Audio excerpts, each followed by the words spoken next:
partnership between us at MPC and Groundwork with the support and involvement of the EY Foundation. So it's great to have all of those partners on the call today.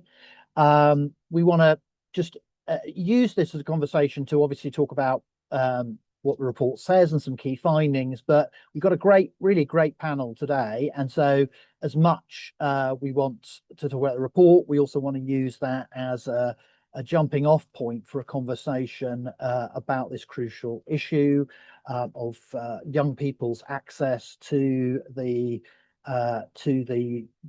green jobs market, how we make that easier and better, and how we all work together as different stakeholders. And that's a big theme in the report. So I'm really glad that we've got a great lineup of folks today. I'll just quickly introduce the panel, and then what we're going to do is I'll try and give a very rapid kind of brief overview of the report itself or the key findings, and then each of the panel members will kind of say something about where they come from on this in relation to the report and their role and things that we all need to do together. It's an incredibly timely moment for this. There's so much happening on this agenda, sort of medium and long term, and obviously, as we're also very aware, short term, wars going on, prices happening, changing, and the debate shifting in response. So it really is extremely timely. So today we've got a great lineup of people to discuss the report. We've got Alice Warrington, who is a young person who was part of actually the research itself, the deliberation group. She's also a member of Groundwork's youth panel. So welcome, Alice. We've got Ewan Benny from the EY Foundation. He's the Director of Communications and Influence there. EY Foundation, of course, a foundation that is focused on getting young people greater opportunities in the workplace. Probably not got the tagline quite right there, Ewan, you'll correct me, but that's the space they work in. We've got Graham Duxbury, the CEO of of Groundworks. And of course, they do work all over the country, working with young people in a whole spectrum of green kind of projects and so on the ground, and many of those in deprived communities. We have Andrew Todd, who's the head of energy transformation for the SureServe Group, a major employer with about 2,500 staff, I think that's right, working particularly in energy and compliance, especially in social housing and other areas. So really got that employer's view, and themselves have produced some recent research in this area. So I'm sure Andrew will be saying more about that. We have second Andrew Weston from the co-op. He's public affairs there on the food side of the business, but he's also very involved with the Co-op Foundation and its recently launched Green Opportunities Fund, which is looking, some fantastic research and work in this area. So we really got a great lineup and some really great people joining, I know, online. So we will crack on then. So just to start off with, I would attempt to give a very quick whistle-stop tour of the report itself. Just to sort of kind of touch back on that question of why this matters.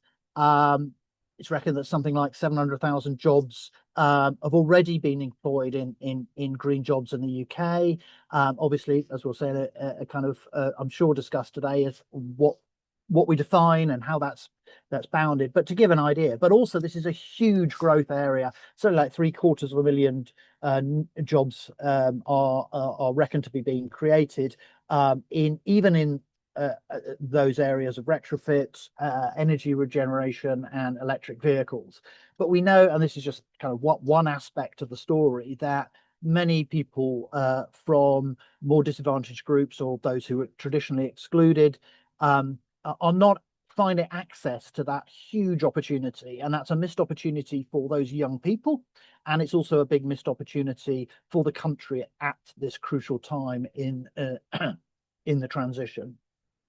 So to sort of look into this, we did there's a research which looked at some a kind of review of the evidence, what else was out there, this crucial question about defining green jobs, what people kind of mean when they hear that phrase? What programs are already underway to try and address this issue? And what evidence do we know of the effectiveness in terms of research so far? And then the second major part of the process was a set of deliberation groups of young people to ask them about these issues and where they came from in terms of perceptions and services and so on. I'm sure Alice, as well as others, will say more about this in a minute. So the key kind of takeaways I think we took from this, there are really six key points, I think. First of all, the question of framing and language for educators and employers, in fact, everybody in this area. Of course, young people want secure, well-paid jobs, but there's a kind of misalignment between that and what they think of as green jobs. Either that they think of them as not well paid, or not for them. For example, particularly many people thought, oh, those are jobs only for graduates. So there's a big kind of perception gap. And in order to do that, we need to think about how we frame this conversation, perhaps by talking more about first and leading with the question of quality jobs, not just green jobs, and also think about the skills that, particularly as I suppose the green economy becomes more the economy and mainstream, there are many areas of skills that go across the green economy and the more traditional economy. And that means that we need to sort of think about how we frame people's skills. I'm sure Ewan will say more about this in a minute.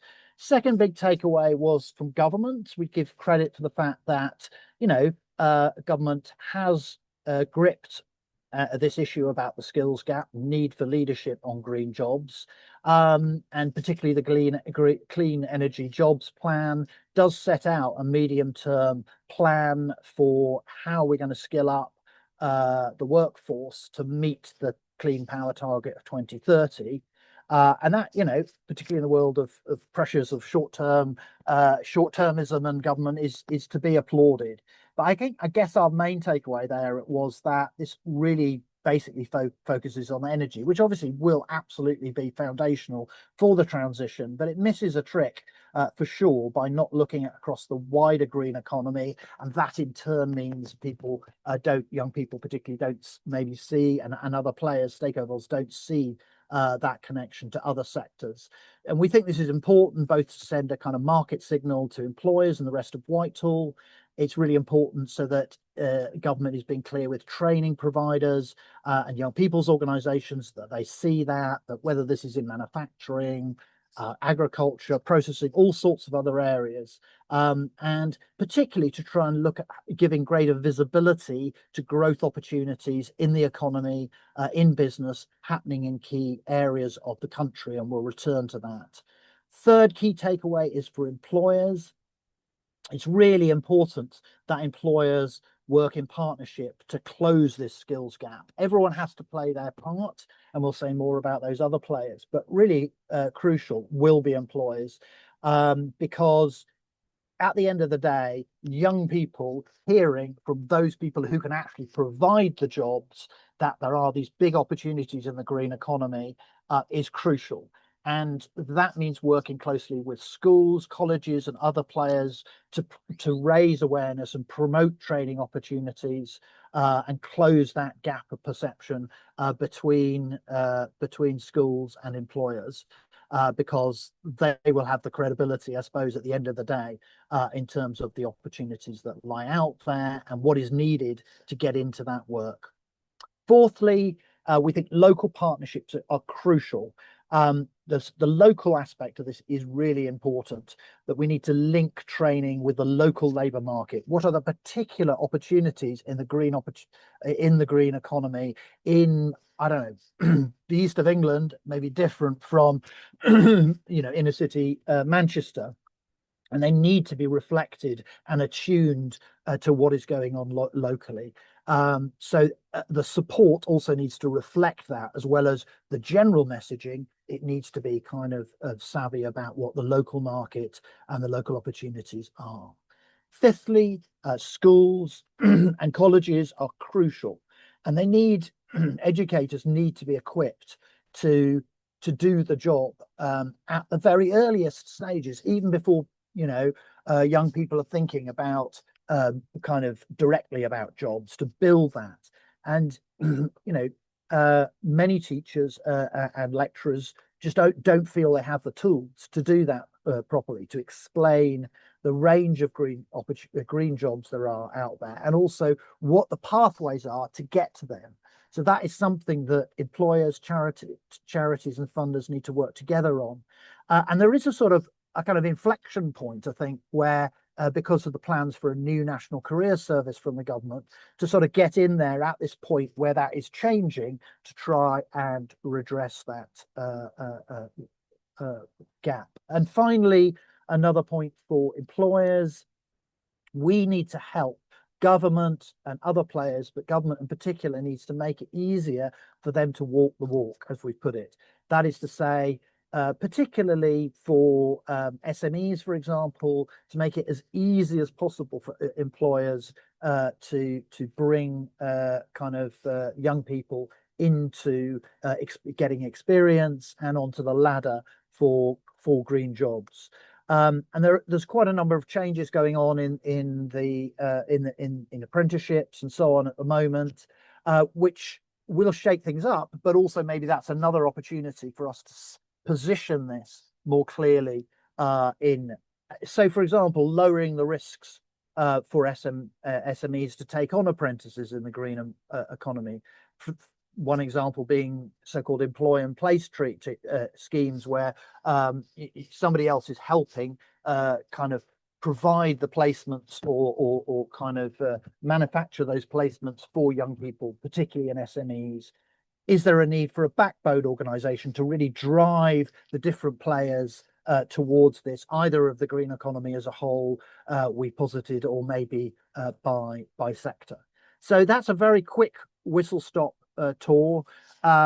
We know that young people are motivated by being part of the transition and the change to a green economy, but also of getting a decent job and something that's going to work in the long term. And I think that's the piece that we have to square today. So thanks very much for that.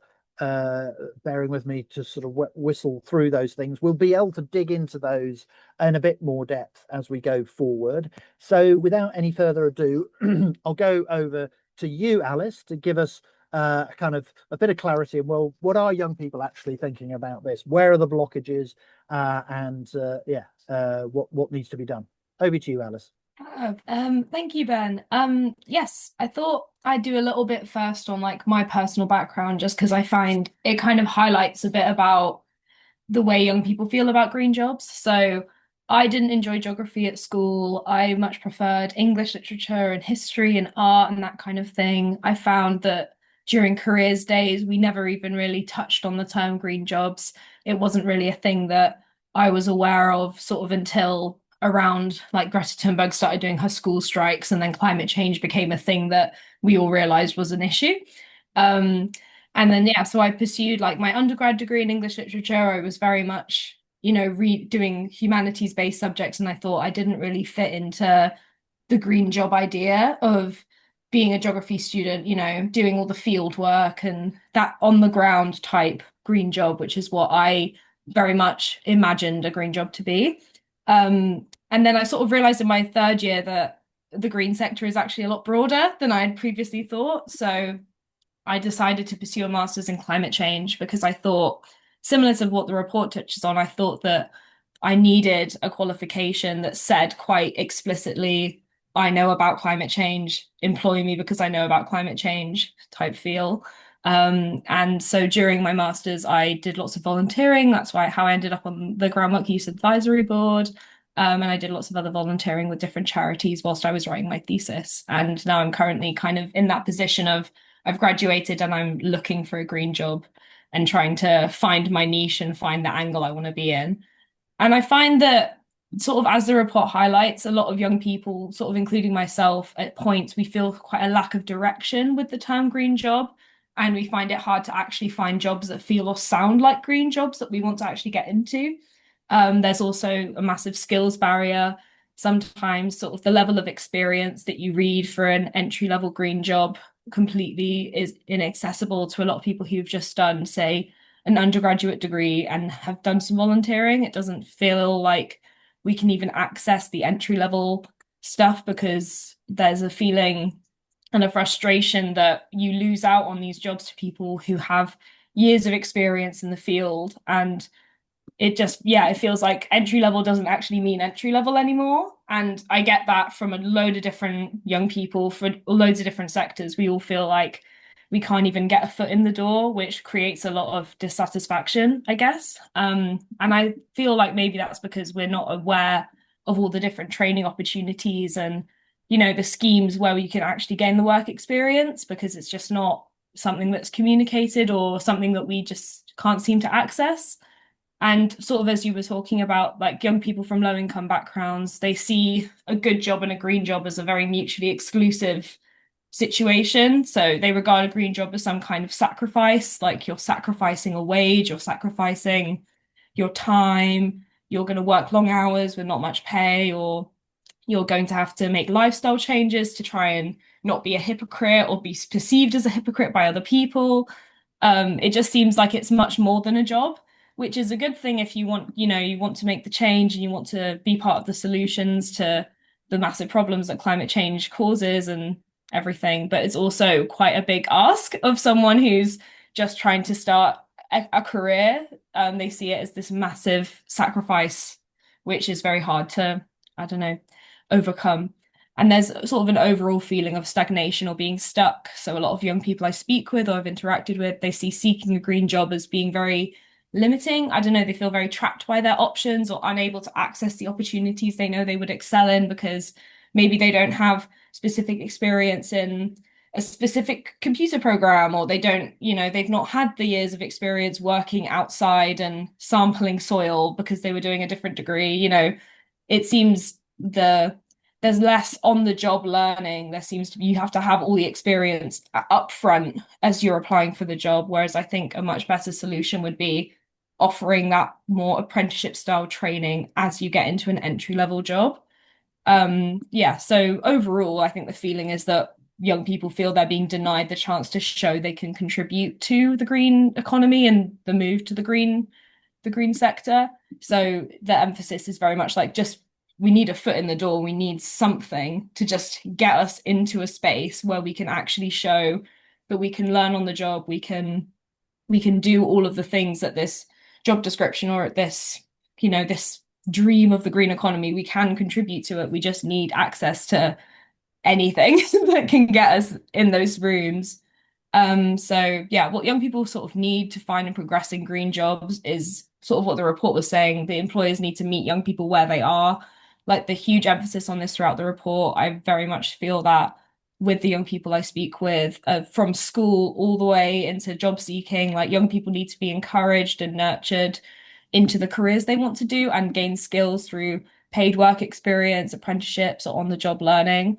And especially in school, they need to highlight that a green job can have a multitude of different roles, because there's this weird conflict of you think a green job needs something like a master's degree, but then you also see a green job as very manual labor and low paying.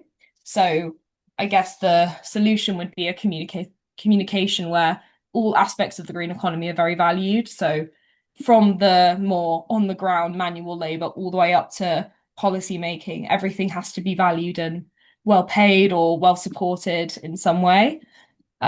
Yeah, and the sort of overall transparency and training opportunities within the sector need to be increased. I mean, sort of what Groundwork Green Skills do is a good example, and a few other opportunities you highlighted in the report, but just more. I think young people just need more opportunities and to know about the opportunities as well. So, yes, overall, I would say that young people need to feel confident that a green career is just not a sacrifice. You're not losing anything by choosing a green career. So it's valued, important, and actually guaranteeing employment as well. So you're not sort of throwing your skills into the void. You feel like there is a job at the end of the tunnel, whether that's like you're in school and you're doing a different GCSEs, but you want to sort of be part of the green economy. You feel confident that you can actually do that. Whereas I feel like at the moment, there's just it's almost too vague but too specific at the same time. I don't know. It's an interesting conflict that I think a lot of young people come across, but things like this report really help shine a light on that, and I hope that more opportunities can be put in place so young people can get where they want to go. Yeah, that's kind of my Brilliant. piece.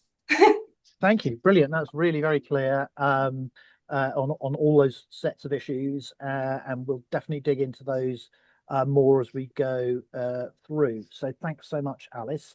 We'll go now to Ewan, and yeah, perhaps going to dig into a little bit more of those points around how things are framed and so on, because that obviously is a really big part of what we found and what Alice was touching on there. Over to you, Ewan. Yeah, thanks, Ben. And thanks to NPC for all the work on the report. I think it's really interesting piece of work. And Alice as well. A lot of what you were saying just then really chimes with sort of things that we hear with the young people that we speak to. So just really, I guess, just quickly on EY Foundation. So we're a young people charity. So we support young people from low-income backgrounds to develop employability skills and paid work experience to help them transition sort of successfully from education into work.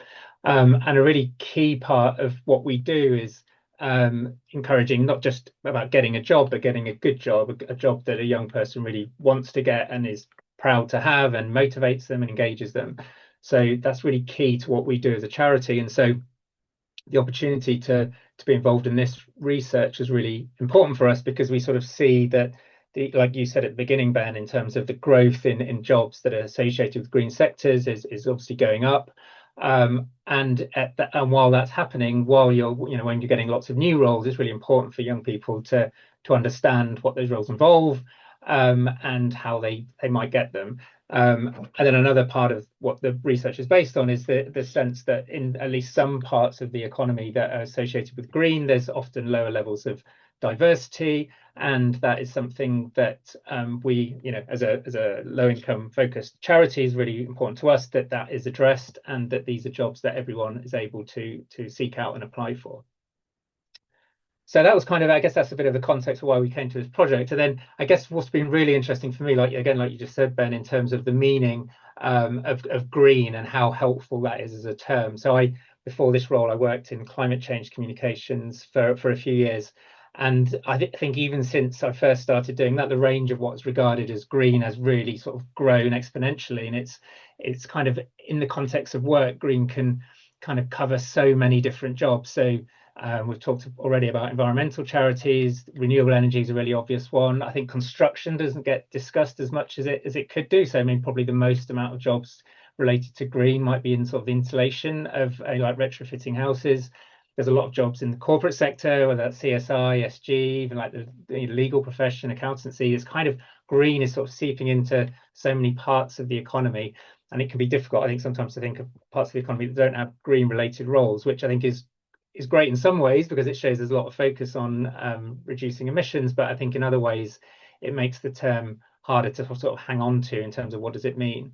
And then of course maybe a couple of points associated with that is a role could actually be split between green and not green. So you might be an engineer, you may work on a wind turbine production role at some point, but then you may apply those same skills in the context of, say, gas or other sort of fossil fuel construction. So it's kind of a job's not necessarily purely one thing or another. And then I think they also perhaps something that young people are often be aware of is the idea of greenwashing and roles maybe badged as green, but actually are they really green in reality? The other thing really just quickly to say in terms of working again in climate change, I think often there's low public understanding of what some of these terms mean and actually feeling very relatable. So often we would sort of try and relate climate change to issues like health and even sort of the impacts on sport. So I think it's in my mind, it's been for a while thinking about different ways of framing these issues has been something that I think is really important. So I think in the report, the idea of the language and framing being a major barrier and Alice sort of touching on that and what she was just saying then, I think really resonates.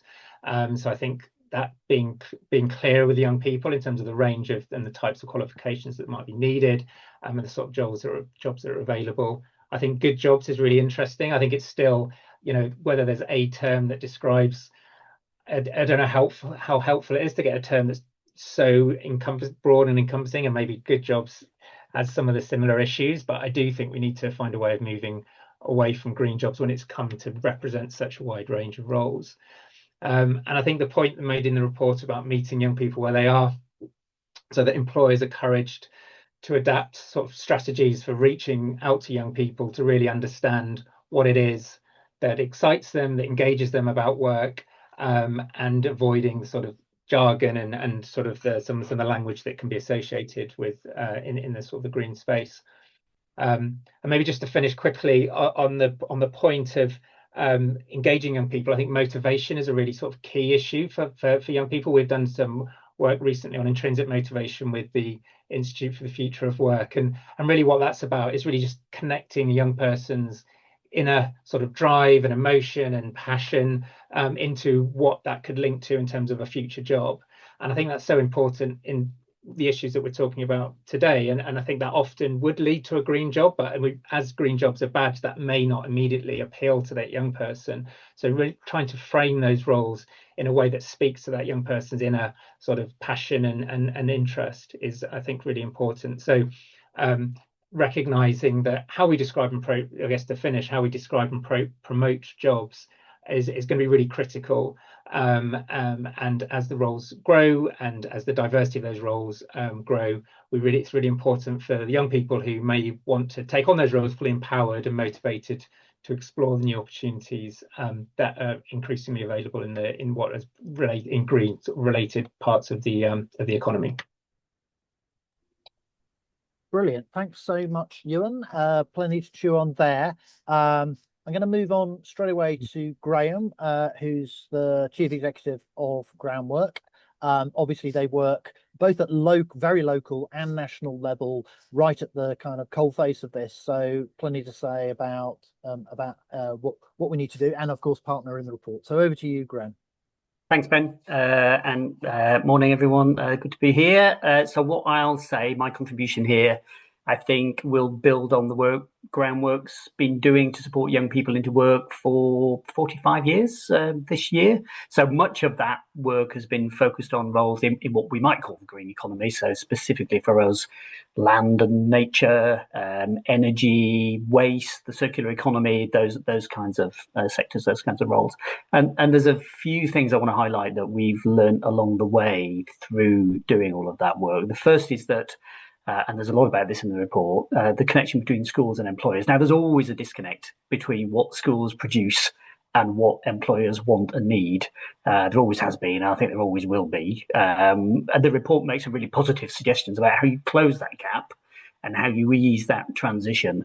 But the gap will always be there as far as I'm concerned. So we'll always be looking for mechanisms to help young people acquire basic work skills to complement their academic qualifications.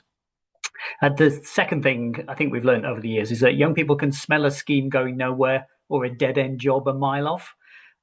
So any intervention needs to be designed with employers, as the report points out, and demonstrate clear pathways for progression through and on into a further career. So I completely agree with the sentiment in the report that there's no point trying to sell green jobs that aren't good jobs at the same time, because that will just be found out quite quickly.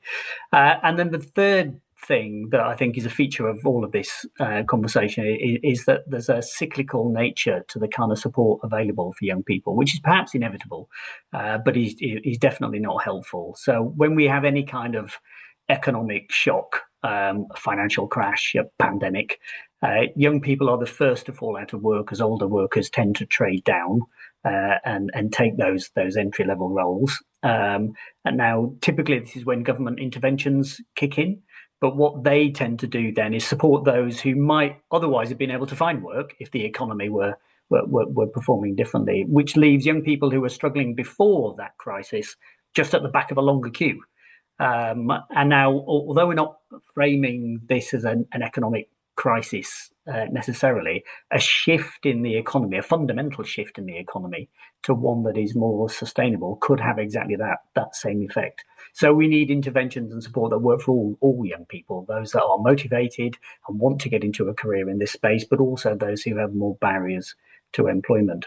And when we talk about interventions and support, I think, again, we generally know what works, with the key ingredients being a proper working environment, so somewhere in which a young person can acquire those transferable work skills rather than a classroom, and access to some form of coaching or mentoring, both to prepare for work and also once in work in order to aid and support progression. And the better funded a program, the more time there is for support, the more successful the outcome in terms of finding a job and keeping a job. So we kind of know how this landscape operates.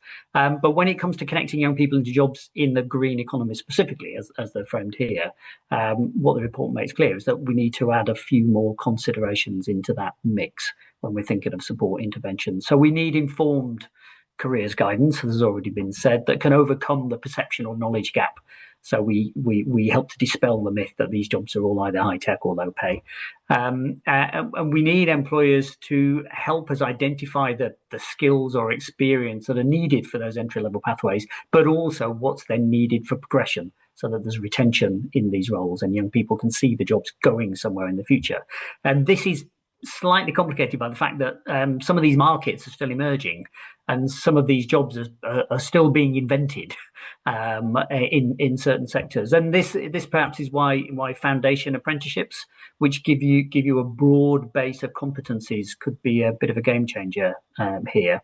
And then, as already been said by Ewan, we also need to be proactive about accessibility, given the environmental sector is famously one of the least diverse in the economy, and that has implications for the way we go about recruitment and the wraparound support that we might provide to young people. Now we talk a lot about employers, and the report talks a lot about employers as it should. I think there's a kind of default in there that we're talking about employees in the private sector, and I just want to spend a moment flying the flag for the voluntary sector in this system. So charities and social enterprises are significant employers in all of these sectors and can provide exactly the supportive workplace environments in which young people can flourish. So we shouldn't forget that.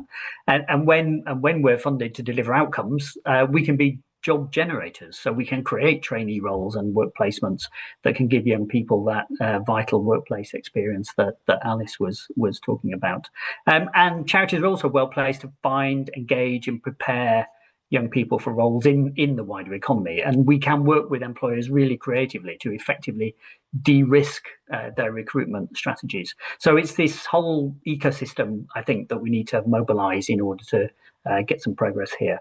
And because we're at one of those points in the cycle of crisis and response, given the fact that we've got nearly 1 million young people not in education, employment or training, there's clearly an opportunity to apply some of this thinking to what's going on now. So the government, you might have spotted, has introduced a youth guarantee, which includes reforms to apprenticeship funding, as has been mentioned, more support to address barriers such as mental health, and guaranteed work placements for those who have been out of work for 18 months, which is all good stuff as far as I'm concerned.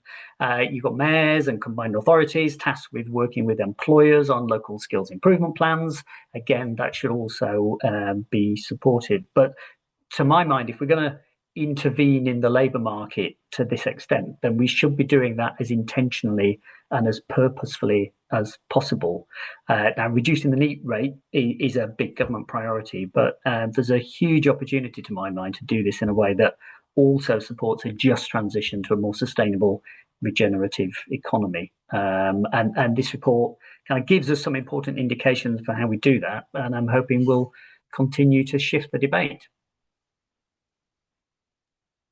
Brilliant. Thanks so much, Graham. And yes, very much echo your point there about the third sector, being not just a sort of advisor, facilitate, but an employer and both a route for people to gain that employment or a staging post for into other jobs later on. So thanks for that. So now we'll turn to Andrew Todd. Lots been said about what employers should be doing or what's their role, their critical role. So it'd be great to hear from you, Andrew, about where you see things at the moment, what needs to happen, and your own experience from your research and so on as a kind of major employer in this sector. So over to you, Andrew. Great, thanks, Ben. Yeah, so for a bit of context, those who don't know SureServe, we're a contractor working across social housing and public buildings. So predominantly with housing associations and local authorities as our client base. We do compliance, so building safety. We do system maintenance on heating, fire and water systems. And then we also do retrofit of buildings. So we're installing insulation, new windows, ventilation, and renewable energy. We also employ retrofit coordinators, retrofit assessors, and designers. So that kind of gives a bit of a context as to some of the jobs that we have. We have about 4,000 employees, so an increase from Ben's intro. And approximately 60% of those are what we class as engineers. So men and women out in the vans, fixing homes, installing new equipment. And we've got approximately 200 apprentices as well. So we're significant employer and employer of apprentices. And I suppose from our experience as an employer and in the kind of green job sector, we've seen various challenges over the years linked to government funding, linked to the kind of stop-start nature of grants for the retrofit sector, which have kind of caused a little bit of impact in how retrofit programs are deployed, the confidence from our client base to really kind of invest with with a contractor partner, and to develop long-term relationships. And those long-term relationships allow us to therefore invest in skills and to build our employee base and build their knowledge and skills related to specific contracts. So, I think one of our recommendations has always been to make sure that we've got longer delivery windows for retrofit programs, that we've got a longer horizon of funding, and we have more certainty that allow both us and our clients to invest in green skills and others. That some of that has come through the Warm Homes Plan, which was launched earlier this year. More certainty and longer delivery windows, but we always encourage longer and longer term partnerships. I think other challenges that we've seen are finding and keeping good quality qualified installers. And some of the ways that we've overcome that are just to find people with the right attitude and train them ourselves. So we have a training academy, we have training centers where we've got various technologies and people can actually get stuck in and install things and get things wrong, and then be taught by a mentor of how to get it right. So I think those kind of on hands-on training are critical, and you don't always see that in some of the colleges and some of the training centers that are out there, and I think we'd encourage more of that. On apprentices, I've mentioned, we've got fairly significant amount of apprentices, about 4% of our workforce, and what we've done, we'd encourage others to do as well, is to maximise the use of the apprenticeship levy. So I think we used up all of our apprenticeship levy last year. We've got to the stage where we've been going out to our supply chain and asking them to gift their levy, and that's something that is possible, and we'd encourage others to do if you're looking at apprentices as a route to growing your workforce. Some of the kind of policy recommendations that we've made in our report are, I'll kind of touch upon a couple of them, but looking at longer term mandatory qualification pathways for renewables, so akin to the kind of gas safety route where you need regular training to make sure you're up to standard. There should be, we think, similar training routes for heat pump installers and for solar PV installers.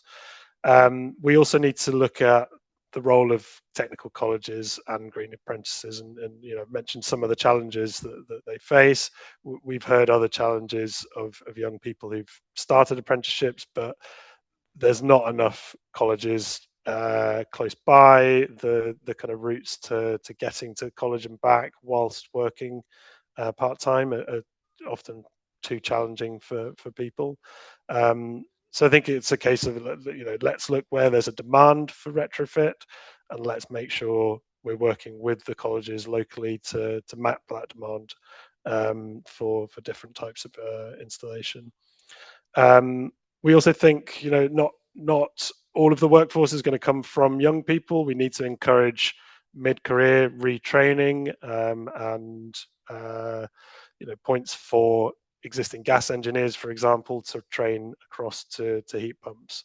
And I think there's a lot of tacit knowledge that gas engineers have just about how heating systems are installed and maintained that are transferable across to renewable energy, which we need to capture before it's too late. And then I think we've touched upon this, or various of the panelists have already touched upon this, but we also think that promoting green careers, or however we want to badge it, to a more diverse audience is going to be critical. So because we work a lot with housing associations, we're working with them to make sure that their residents are aware of the apprenticeship routes that we have. We think it's the best situation where people within the communities are serving the communities that we're trying to help. And then the last recommendation that we put forward in our report was about treating training like R&D, so longer term timeframes, longer term funding, and more lessons learned from training programs. I think that's an area which we're not doing enough of. We're not capturing what's working well, what's not, and tweaking training accordingly. So yeah, I think those probably chime with a lot of the outcomes, the recommendations of the MPC report. But yeah, those are some of our thoughts as an employer.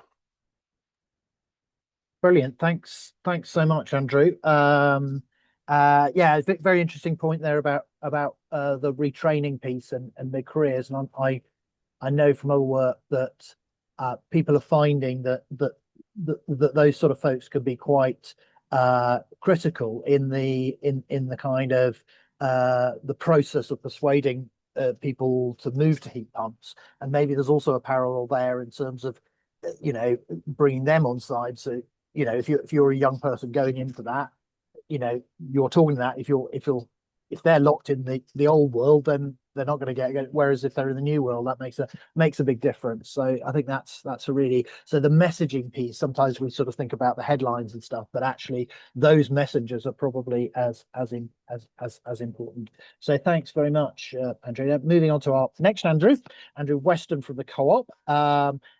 Just to kind of tell us a bit about some of the insights that they've gathered, the work they've been doing, the experience of the Co-op, and what needs to be done in terms of collaboration and so on. So over to you, Andrew. Wonderful, thanks, Ben, and it's great to be here. It's a real privilege and also quite a bit of pressure to be rounding off such an esteemed panel. So thank you for having me. Here at Co-op, we began our campaigning for climate justice about 5 years ago now, having heard really loudly and clearly from our members, our customers, and those in our supply chain, and particularly the farmers in our supply chain, who told us just how vital it was that we were not only acting to address our environmental footprint, but also to be speaking out and advocating on this agenda, which is why in all that time we've been campaigning for a transition that is faster, of course, but also crucially a transition that is fairer for the sake of both people and planet. So what I wanted to do is just set out some findings from a couple of bits of research that we've been doing, and also share a bit about the Green Opportunities Fund that we've launched in recent months. So back in 2023, we published research on young people's attitudes towards the climate crisis and the transition, report we called our Gen Zero report. And we run a week-long online community with young people from diverse backgrounds, and then a nationally representative survey too. We found that over 3/4 of young people are concerned about the UK meeting its net zero target, and the vast majority of young people, 91%, believed that their age group should be involved in decisions on how to reduce the UK's emissions.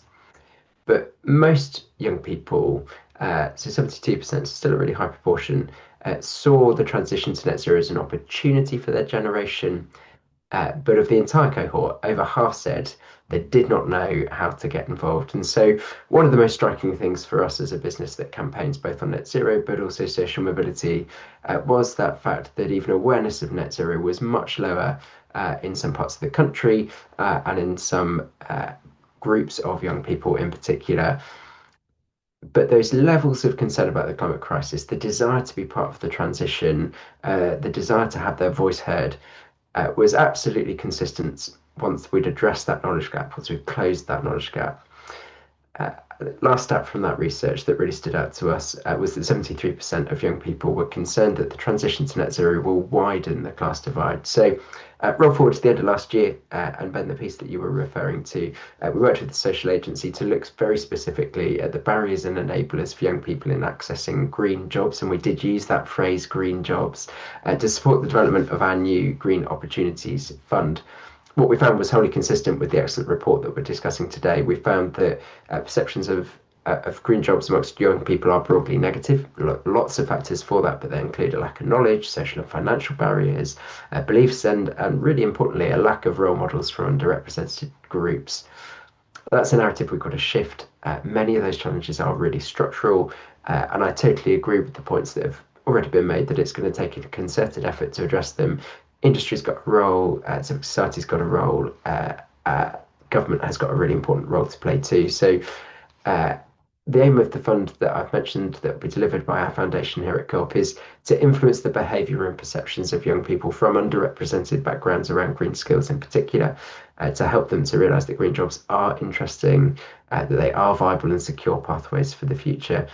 And I think, interestingly, we're really open to working with those that influence young people too, the carers, the parents, the youth work professionals, because we know that that is one of those barriers that we need to overcome. I thought I'd just finish by highlighting one of the really key findings from the Making Green Jobs Accessible for Everyone report that really resonated with me and with us. So I think thanks to the government's Clean Power 2030 mission, which is of course vital, there's a lot of focus on the energy sector when it comes to jobs and careers. That is absolutely right, but there is a danger if we only focus on that half of the equation in how we reach net zero, and that danger is that we overlook the rest of the economy. So that's why in our work in this space we are focusing much more broadly on good jobs that support the shift to a more sustainable economy.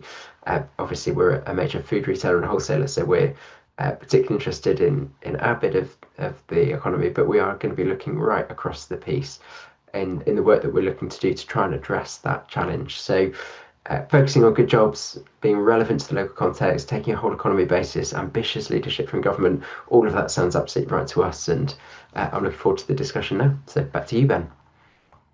Brilliant. Thanks so much, Andrew, and thanks for everyone getting through a lot there in a very efficient style. So thanks for that. I've just been looking at some of the comments in the chat, and particularly the piece around more on the kind of framing of jobs and the skill sets needed there. Just I suppose one of the things that I think comes out from kind of various points that I was going to kind of just bring back to the panel is the piece around government, and I think various people have touched on the fact that we have this enormous opportunity with the transition and the economic tectonic plates moving. We also, I think Graham touched on this, we don't know how big that will be, and there's a lot of uncertainty, but it's pretty certain now that there will be piling all of the pressure on economy and inflation and so on and so forth, and that will come through to the jobs market. So I guess the question I've got is for anybody on the panel who wants to come back on that is, what's the sense